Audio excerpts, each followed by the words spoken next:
আসসালামু আলাইকুম। এই একটা মেশিনের কারণে আমার গরুর সব কাজ আমি এক হাতে করতে পারি। আর এটা আমি কিনছিলাম আরো ১ বছর আগে। তো ১ বছর ব্যবহার করার পর আজকে আমি একটা পারফেক্ট রিভিউ দিব। এটার দিয়ে কি উপকার পাইছি, আমি কি ক্ষতি হইছে। অনেকের কোয়েশ্চেন থাকে এই মেশিন নিয়ে। এই মেশিন নিয়ে যত কোয়েশ্চেন আছে আজকে ক্লিয়ার করব। এটার দাম, এটা কোন জায়গা থেকে কিনছি সবকিছু বলা হবে।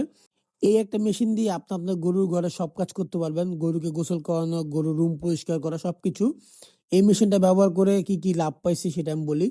এটা ব্যবহার করার পরে আমার পানি অপচয় খুব কমছে। আর আমার পরিশ্রম খুব কম লাগে। কারণ আমি একাই ১০-১২টা গরু গোসল করাইতে পারি। আর সময় খুব কম লাগে। আর খারাপ দিক যদি বলি সেটা হচ্ছে এই মেশিনে বিদ্যুৎ খায়। মানে আপনার কারেন্ট মানে যাবে এটা ইউজ করলে, যেটা অন্যান্য পাইপ দিলে যাবে না। কিন্তু এদিক দিয়ে আবার ভালো আছে যে আপনার খুব কম পানি খরচ হয়। আর এই মেশিনের দাম হচ্ছে মাত্র ১১,০০০ টাকা। আমি আরো ১ বছর আগে নবাবপুর রোড থেকে কিনছিলাম। আপনার বিভিন্ন অনলাইন অথবা নবাবপুর রোড যায়ও কিনতে পারেন, অথবা বিভিন্ন ওয়ার্কশপ দোকানে জিজ্ঞেস করলে হবে। তার আশেপাশে কোন জায়গা থেকে কিনছে বলে দিবে। এই মেশিনের প্রাইস এখন আপ ডাউন করতে পারে, এই জন্যই আমি আগে বলে নিতেছি। পরে যদি আপনি দোকানে যা দেখেন যে এটা প্রাইস বাড়ছে বা কমছে, তখন আমাকে দোষারোপ করতে পারবেন না।